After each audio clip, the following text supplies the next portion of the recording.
this is what I'm like today. Ooh, I guess for Hi guys, I'm in bed. I think they can see that. I am very nauseous. I woke up like 8 o'clock, choking on my own vomit. So that's fun. Got caught up in my lungs and my chest. Ugh. That was horrible. And after that, surprisingly, I was actually hungry. And so I forced myself to eat because it's been really, really difficult for me to eat lately. And so I forced myself to eat, and I'm coming to lay down because we actually have Guests coming over from Arkansas. Best friends are coming in for the weekend. And so I wanted to be able to spend a lot of time with them, and thought I'm just gonna rest until they get here. But that's not gonna happen. I've been sick this entire week and have not really been able to work the way I need to work leading up to Black Friday. And I was like about to go into really, really deep sleep. I could feel it when I woke up in a panic because I realized I haven't even finished my new website, and that has to be finished today so that it can go live over the weekend and be ready for Monday and Tuesday. So we are currently working like this. You can see the website in the background. I'm working on. Shout out to Show It for being amazing. They're who do our website designs. So this isn't a sponsored video. I just really like Show It. Cancer life sucks sometimes. I'm trying to be positive in the midst of everything. I saw a psychiatrist for the first time yesterday, virtually, and so not only do I have like PTSD, which is glaringly obvious, and anxiety, I knew I struggled with depression, but it was never. And Mom's still staying here, so the dogs get happy that Nani's here.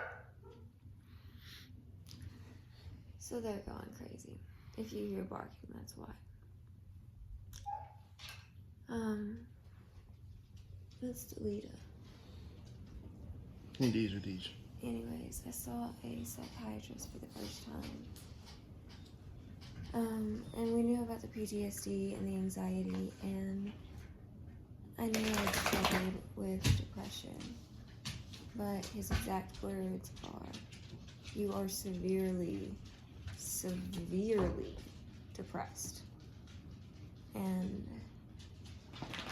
I think it was just hard for me to hear because I try so hard to fight against it, but to hear the doctor like not only confirm everything, but tell me that like, yeah, even on your best days, you're still depressed. Like, And you know, and I know that's how depression works. I know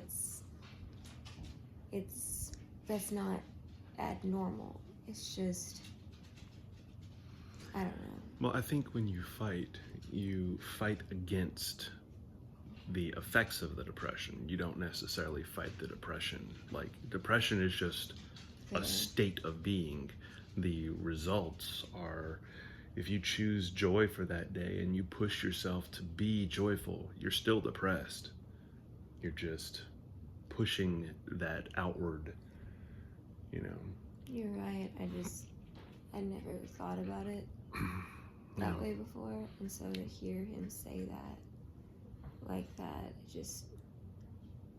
it doesn't help the depression, because that's like, well, you know, it makes you feel like, what's the point? Like, well, crap, okay.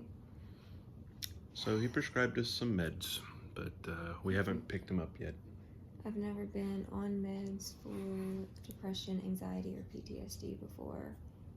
Oh, and he said that the PTSD was, like, I have PTSD and trauma that I've dealt with. But because so many of my triggers for PTSD are general, just life related and not like really random, I get triggered.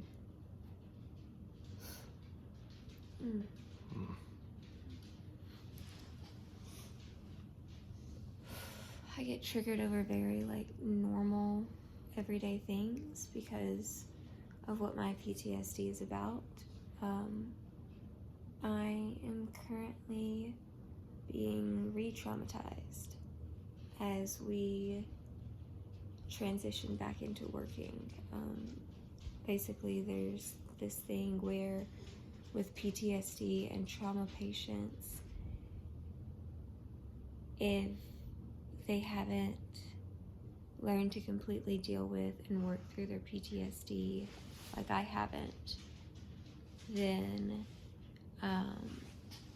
if something significantly traumatic happens in their life, like cancer, like having to change your day-to-day life, and it's really bad for me since the day-to-day things are what my triggers are, that there is a thing, I hope I'm saying this right with all the right syllables, re-traumatization, where basically instead of your new situations in your new life just triggering your PTSD, it actually is not only triggering old PTSD, but it's also creating more PTSD over the current things, because that's just how your brain automatically processes it.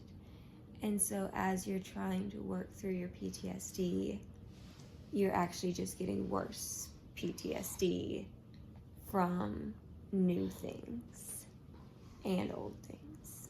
Hey babe, I kind of want you to see this, so we're gonna take a break and we're gonna show you Butter laying on a sheepskin, On a white fuzzy rug that Yeah, he's not supposed to that be he is on. absolutely not supposed to be on, but there he is. We're not yelling at him right now because it's just too much effort. At least he's not chewing on Darren's socks like he was yesterday. I forgot to tell you that. I learned many things throughout this cancer journey, and learning that my dog chews my socks. I really don't care. He can have a pair. Enough of them have holes in them as is. Oh my gosh. If he puts... Okay, ladies. No. Ladies. No, don't do this to me. Don't do this. I had this conversation in my VIP Facebook group for ladies only. We talk about it all the time. How guys can just be totally okay with wearing boxers and socks that have 1,000 holes in them. They look like Swiss cheese. And guys are like, it's fine. They're comfy. And I'm like, they have no material left on them. I have a very, very Christian take on it. No, he does not. They're holy. And therefore, over time, they are more sanctified. As Christ sanctifies us through our trials.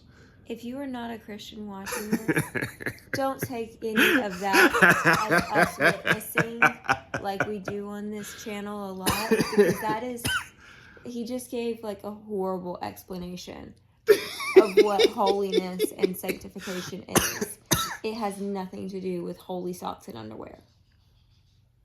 No. Well, it's almost 10 minutes. Myers out. Okay. Are you from France? Yes. Aww. You want him, That is Stacy? so cool that they No, don't shed. no, Brittany. No, You're right. no. Is that So Dad? precious. Is that Dad? Phone. Butter, share. Hey, you have your bone.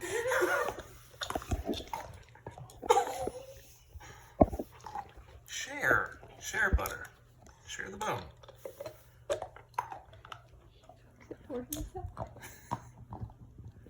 Look at y'all sharing. You ain't sharing now. She looks so mean. She's trying to share. She's trying to take the bone for butter, but she don't have enough string. I know. Okay, now it's just these pieces. We'll do one hair at a time.